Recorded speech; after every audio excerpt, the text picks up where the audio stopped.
Nderuar kryetare e Kuvendit, nderuar ministra, të nderuar kolegë deputet,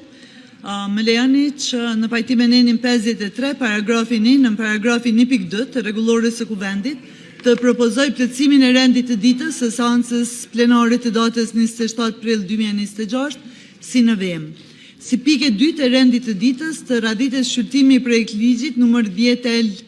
036 për ratifikimin e marrëveshjes për tregti të lirë ndërmjet Republikës së Kosovës dhe shteteve të EFTA-s. Si pike 3 të rendit të ditës të raditës shqyrtimi i projektligjit numër 10L 037 për ratifikimin e protokollit shtesë të 5 të marrëveshjes për aderim dhe amandementimin e marrëveshjes së tregtisë së lirë të Evropës qendrore.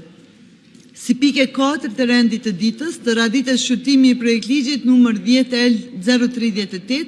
për ratifikimin e protokollit shtesë 6 për tregtinë në shërbim për marrëveshjen mbi ndryshimin dhe pranimin e marrëveshjes së tregtisë së lirë të Evropës qendrore dhe si pike 5 të rendit të ditës të raditës shqyrtimi i projektligjit numër 10L 039 për ratifikimin e protokollit shtesë 7 për zgjidhjen e mosmarrëveshjeve i marrëveshjes për amandementimin dhe aderimin në marrëveshjen e tregtisë së lirë të Evropës qendrore, ndërsa pika e parapar fillimisht si pike 2 të zhvendoset si pika e 6 e rendit të ditës. Faleminderit.